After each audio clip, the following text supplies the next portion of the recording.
Are you ready? Then brace yourself. Here they are.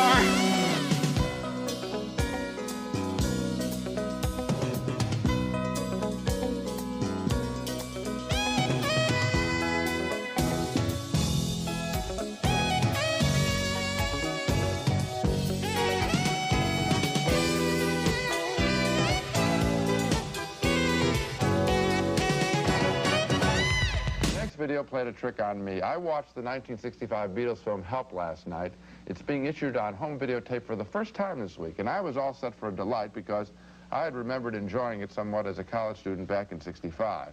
But aside from the songs, which consist of the Fab Four lip-syncing and running around in the snow and in fields, the movie to me was a crushing bore, with one stupid chase after another as an evil religious cult searches for a magical ring on Ringo's finger.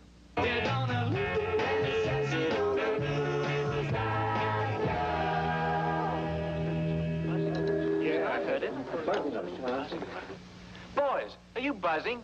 No, thanks, got the car. No, listen. I'll have to play it back. You'll have to do it again.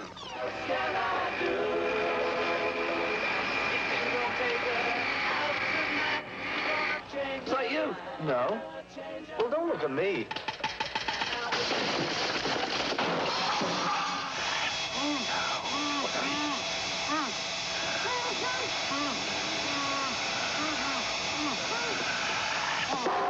Some movies don't last. Help does not. It's like those boring chases in a whole bunch of action films like Eddie Murphy's The Golden Child, where you want to see more of the star and less of the chase.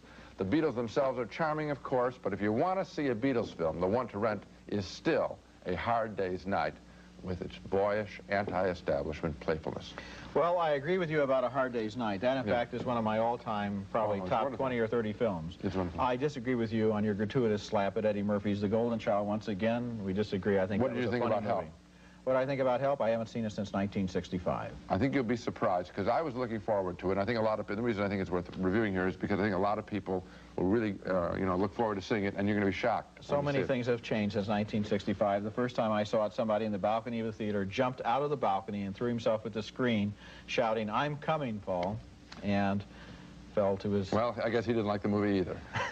Let's take another look at the other movies we reviewed this week, and then Gene will throw himself out of the balcony. I didn't like the Cassandra crossing, but I never would have thrown myself off a balcony of a theater. That's a real tough critic. Coming up next at the movies, a documentary on more than 20 years of the Beatles, starting way back when they were first known as the Quarrymen. Long before there were music videos, yes, even long before Paul McCartney was in a group called Wings, McCartney was part of another group, the Beatles, and a new documentary called The Compleat Beatles tells the story of more than 20 years in the history of the group, starting when Paul and John and George were teenagers in Liverpool, playing in a group called the Quarrymen. It took many years of club dates before they became the Beatles, and then 3 years after that before they took England by storm, here at the Royal Command performance in 1963, mixed in with some other footage. The people in the cheaper seats, clap your hands. And the rest of you, if you just rattle your jewelry.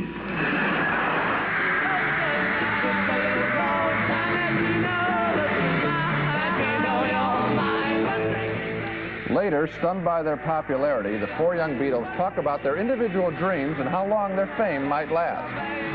We've thought about it, and probably the thing that John and I will do will be write songs as we have been doing as a sort of sideline now.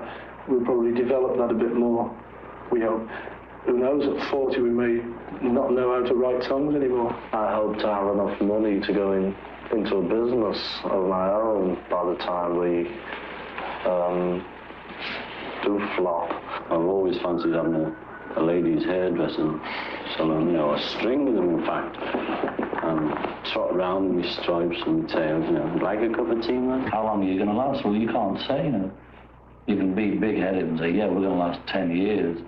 But as soon as you've said that, you think, we're lucky if we last 3 months, Of course, seeing that scene and those scenes are so great because it's a kick for us. We know what's ahead of them.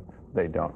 The Compleat Beatles is a much better film covering those early days in England than it is covering the later years of the group. Particularly interesting is the way the film highlights the considerable contributions of the Beatles' producer, George Martin, because in the past, the Beatles have received credit for their success. Their manager, Brian Epstein, has received credit for their success, but George Martin's role as the man at the switchboard, the man at the rehearsals, that has been mostly ignored.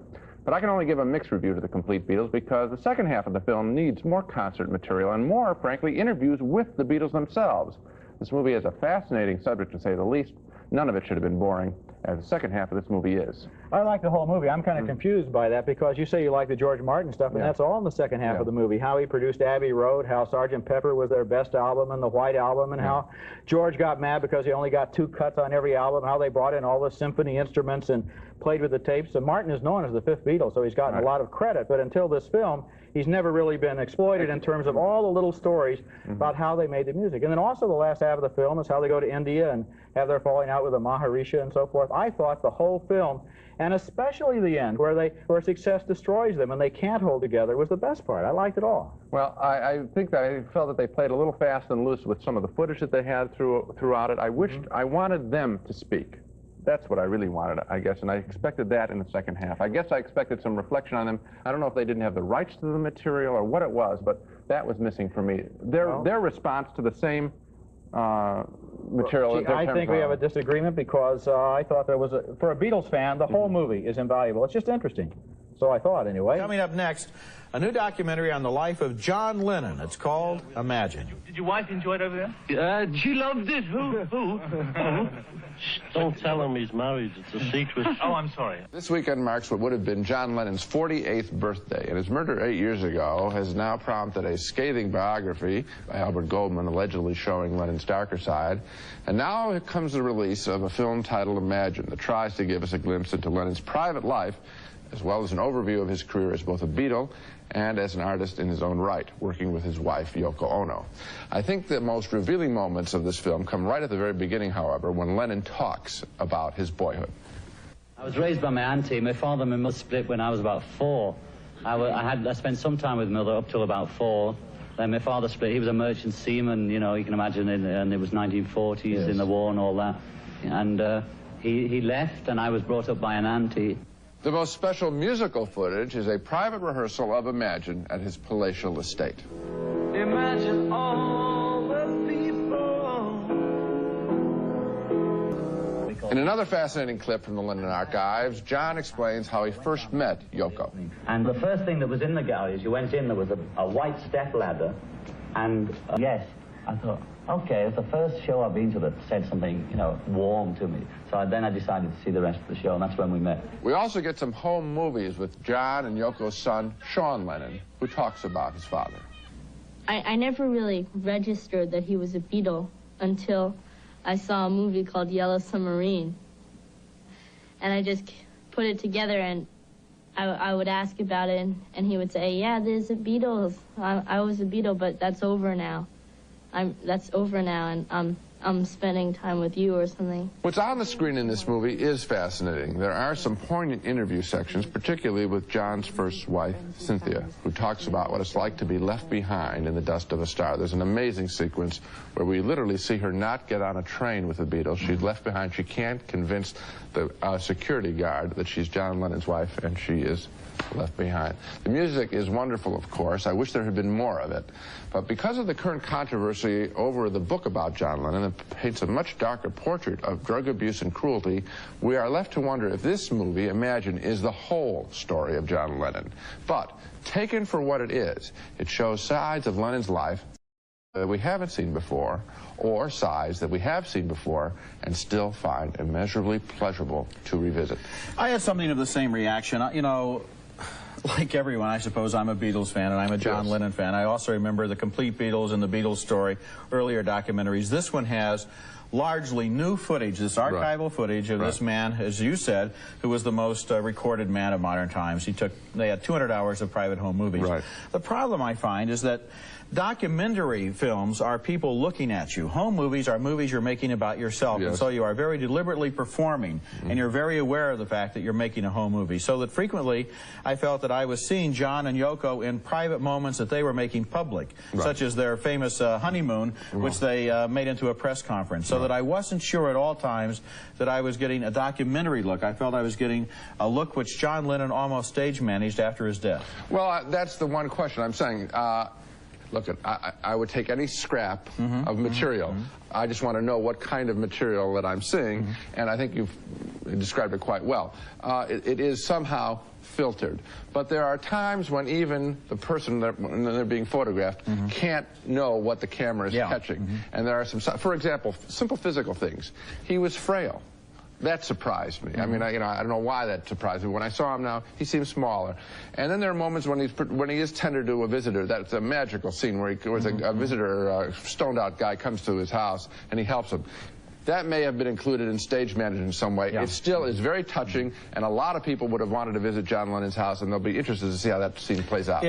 By and large, it's a very interesting movie. And another thing that's interesting about it is the way it recaptures that all strange late 60s, early 70s period of flower power and all that, you know, grow your hair, peace in the world kind of thing. Seems very strange. Well, it's been 20 years since we first heard about the Beatles, and for at least the last 10 of those years, people have been asking for a Beatles reunion. And I guess that Give My Regards to Broad Street is the closest we're going to get. It's got Paul McCartney in it, and it has Ringo Starr in it.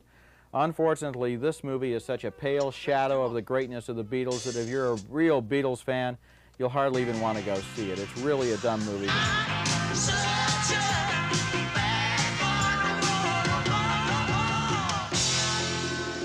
If the whole movie were like this, at least it would be fun to sit through, even though the photography is not that sensational. At least the songs are great. But no, we get a really dumb plot about Paul McCartney trying to find some important stolen tapes. Yes, Steve. The whole bloody game's up. The tapes have vanished. Don't tell anyone. I'll be right with you. Unless the tapes are found by midnight tonight, the consequences will be very serious. You don't think Harry is going to do a stupid thing like that, do you? Yes, I do. This movie is billed as the day in the life of a rock star, and if it were a day in the life of Paul McCartney, who was 42 years old, a multi-millionaire, a genius, and a really interesting guy, it might have been a good movie. Unfortunately, in the film, McCartney plays not so much a Beatle as a monkey. He's just some simple little kind of guy who goes around in the backseat of a Rolls Royce making a fool out of himself. This movie is a real disgrace. I give it 1 star. I'm Roger Ebert. Like a love letter from the flower power era, a restored version of Yellow Submarine is making its way around the country, and soon it will be in video stores with whimsical charm and 11 Beatles songs. The movie uses creative and fanciful graphics, obviously inspired by Peter Max, to tell the story of how the Blue Meanies cast a paralyzing force into Pepperland and silence all the music.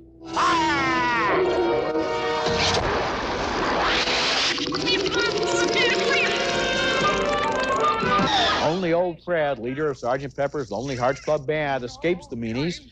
He journeys in the Yellow Submarine to enlist the help of the Beatles. The animation has a lot of fun with dimensional paradoxes, as in this scene from the Sea of Holes. Is anybody home? Where are we? The Holy See. This place reminds me of Blackburn, Lancashire. Oh, boy. The movie was originally released in mono, but the restored version was remixed at the famous Abbey Road Studios into 6-track digital surround sound. Lucy in the sky with diamonds. It's a real treasure. Look for it now, Yellow Submarine, in your nearest repertory theater. It's going around the country on film, and then it's going to be in video stores on September the 14th. The perfect view of 1968. The movie, again, they say about the 60s, if you remember them, you weren't there.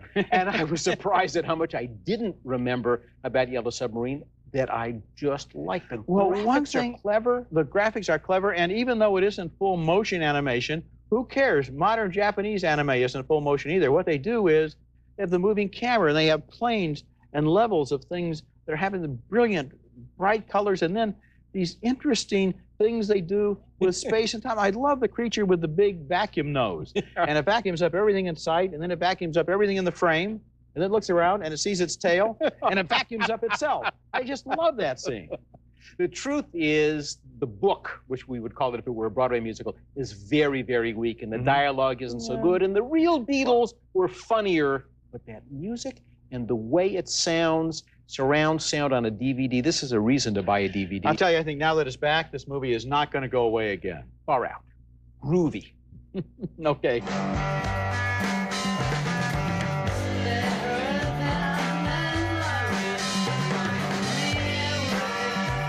Our video picked this week appears on a different kind of screen, your computer screen, where CD-ROM discs are now being used in order to create a whole new way of studying movies. The first movie available on CD-ROM is the Beatles classic A Hard Day's Night, which has been packaged by the Voyager Company, whose Criterion Collection is a leader in the Laserdisc field. Click on your Macintosh screen and you can see the movie or stills from the movie in a small window next to a running commentary on the film. Click again and you can read the screenplay while you're listening to it. I never noticed this notice until about 6 months ago. And my mother asked me before I left for America if I wanted any sandwiches. And when I plugged her in, she just blew up.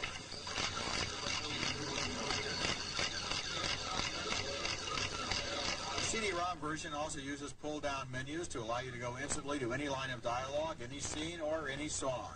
For people who really like a movie and want to study it closely, and for film students and scholars, this new CD-ROM approach is invaluable. For most moviegoers, however, the smaller picture and the limitations of Macintosh QuickTime software, which doesn't show every single frame, will not be the most enjoyable way to see this film. They want to see it in a theater or on tape or Laserdisc, where, by the way, A Hard Day's Night is also available and is also recommended.